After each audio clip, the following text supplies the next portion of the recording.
¿Los coches de antes eran mejores? Vamos a centrarnos en deportivos terrenales, pero que a su vez son un reflejo de toda su generación.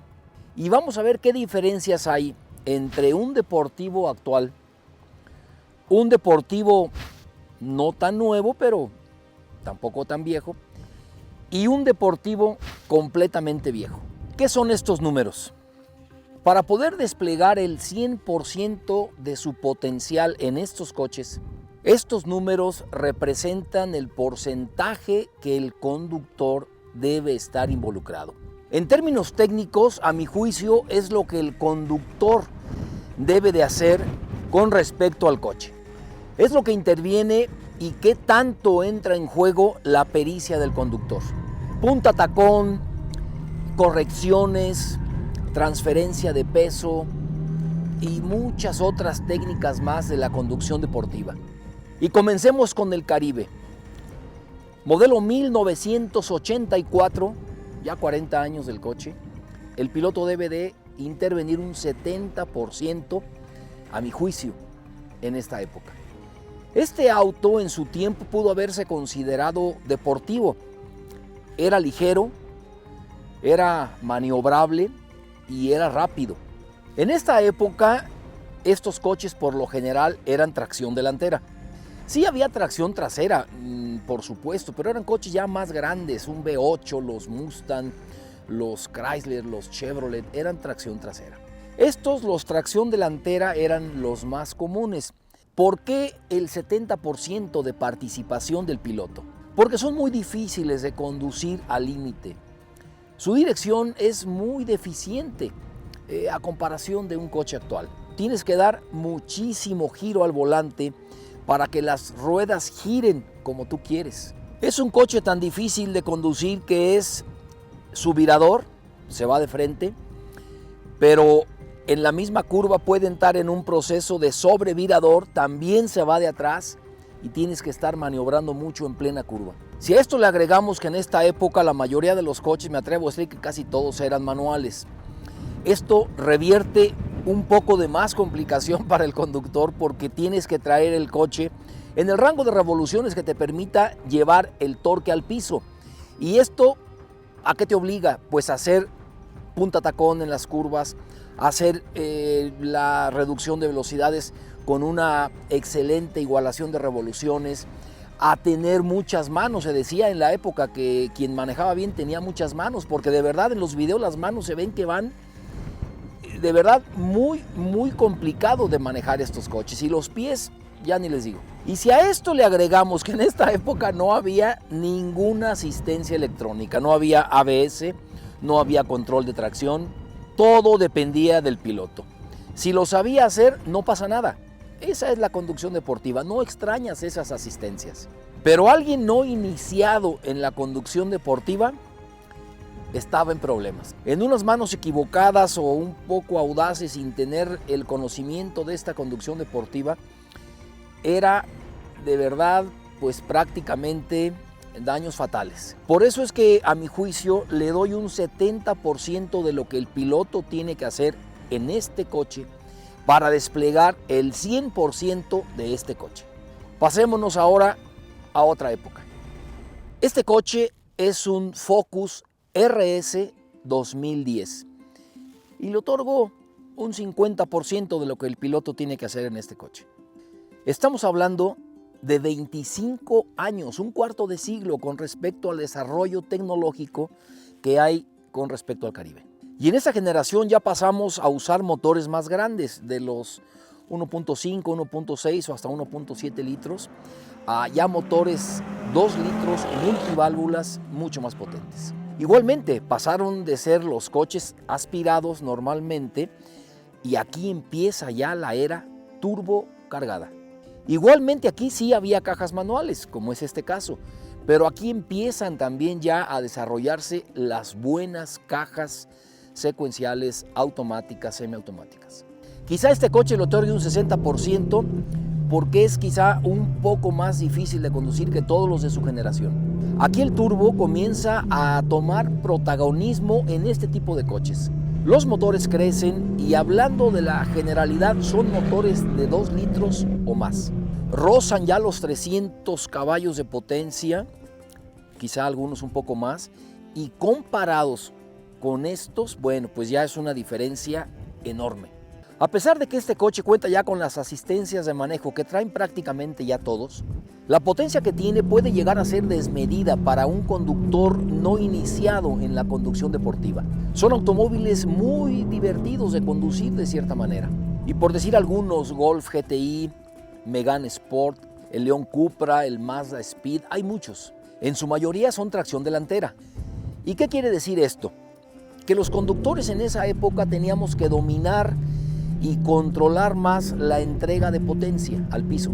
Y eso es todo un arte cuando es mucha potencia. Yo recuerdo mucho en la época que competí con el Clio Sport con sus 172 caballos de potencia, que llegabas a una curva y girabas, aplicabas la potencia al piso, el coche realmente era indomable, se iba de frente. ¿Y esto qué pasa? Obligaba al conductor a que empezara a sentir el coche un poco más, a volverse como piloto más fino, más sensible, más suave, porque a diferencia de un coche pues anterior, hay mucha más potencia. Y en esos coches creo yo que la mayoría de los conductores que los manejaron no aprovechaban al 100% su potencia. Por lo que decimos, sí se necesitaba de ciertas bases de conducción deportiva. Y hablar de ese 50% de la responsabilidad de un piloto en este tipo de coches es muchísimo. Obviamente ya es menos que en este tipo de coches, que lo tenía que hacer prácticamente todo el piloto. Esta época en los coches de los 2000 a los años 2010 considero que es muy bonita. Porque el coche, si bien te ofrecían las asistencias de manejo, no eran tan intrusivas. Son autos muy disfrutables, pero repito, un tanto inseguros para los no iniciados en la conducción deportiva. Y pasemos ahora a un deportivo actual. Es un Subaru WRX 2023, con tecnología de lo más actual que hay. ¿Por qué únicamente le otorgo un 20%? El desarrollo y puesta a punto de los coches actualmente deportivos es casi perfecta. Están tan bien hechos que no son propensos ni a un subviraje ni a un sobreviraje. Esto se traduce a que son mucho más sencillos de conducir que cualquiera de estos dos. En un circuito, por ejemplo, sientes que van prácticamente sobre rieles.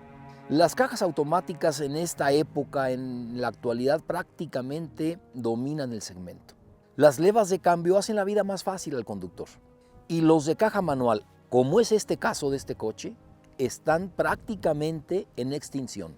A diferencia de los autos de la década de los 2000, aquí ya comenzamos a ver autos con tracción integral.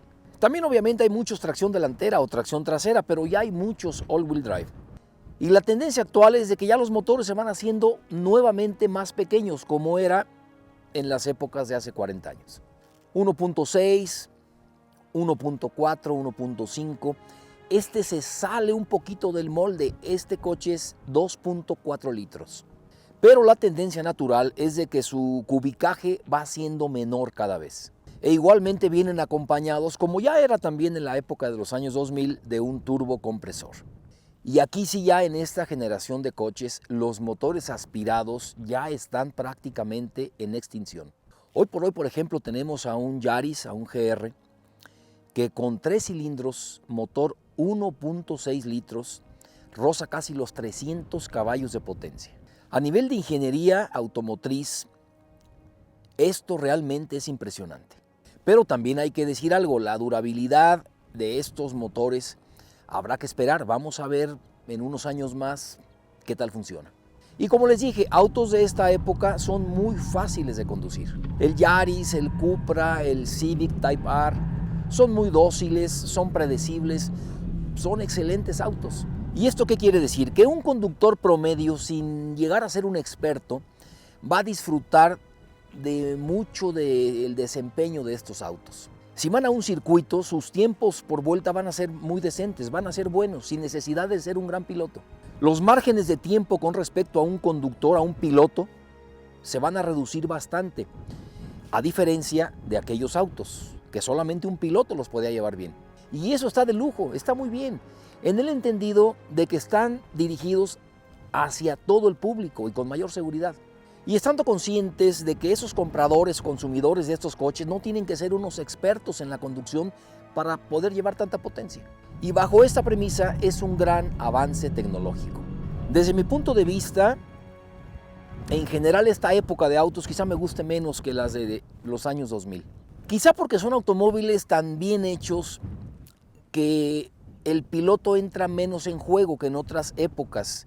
Y particularmente a mí siempre me ha gustado mucho que el piloto tenga mucho que ver en una conducción. Les voy a poner un ejemplo, un ejercicio. Ustedes conocen, y estoy seguro, porque es famosa a nivel del mundo, Nürburgring, una pista impresionante, una pista que se requiere ser un piloto de carreras. Vuelvo al tema, invito a un amigo que no es, que le gusta la conducción, pero no es un piloto. En esa pista de 21 kilómetros, vamos a dar una vuelta. ¿Saben cuánto le voy a sacar yo a mi amigo en este coche? Le voy a sacar 3 minutos por vuelta. Así como se los digo, 3 minutos por vuelta. En este coche le voy a sacar 2 minutos por vuelta. Y en aquel coche le voy a sacar 1 minuto por vuelta. Esa es la gran diferencia. Con los mismos conductores y el adelanto tecnológico que han tenido los autos para todo tipo de conductores. Yo veo bien de que coches actuales ya no sean tan radicales y tan difíciles de conducir, porque en el pasado había coches que realmente asustaban. En términos deportivos había que tenerles mucho respeto y solamente un piloto de verdad los sabía llevar, y también a su vez había muchos accidentes. A mí en lo particular me quedo quizá con la época en la que yo empecé a competir coches. Dependía mucho más del piloto. Y los que no llegamos a traer coches tan caros, con tanto presupuesto y que nos permitía con nuestra capacidad ganar carreras, es quizá una época romántica, pero yo sí me quedo con esa época, no sé ustedes. Quien domina o quien dominó en su época estos coches, es muy sencillo que domine actualmente estos coches, aún con más potencia, sin ningún problema. Pero quien aprendió actualmente en esta época, con tantas asistencias y coches, digamos, tan buenos, puede ser un problema llevarlo a conducir a estos coches de esta época, y creo que sí no sería fácil. No quiere decir que si eres un buen conductor no lo sepas llevar. Es fácil, van sin asistencias esos coches y depende todo de ti. Y en resumen, ¿cuál es mejor? ¿Nuevos o viejos? Ya dijimos los gustos de cada quien. Pero ¿cuál es mejor? Pues sin lugar a dudas y sin temor a equivocarme, obviamente los autos nuevos. Por seguridad, por potencia, por desempeño. ¿Ustedes cuál época? Y si son muy jóvenes que no vivieron esta época, de todos modos imagínensela, hay mucha información. ¿Con cuál época se quedarían? ¿Con los muy viejos? Que fue, y porque les digo, yo la viví, fue fantástica esa época. ¿Con los no tan viejos o con los actuales, que es también muy buena?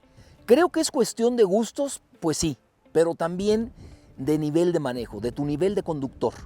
Con esto llegamos al final de este video y suscríbete al canal si te gusta. Mi nombre es Alejandro Torres, muchas gracias.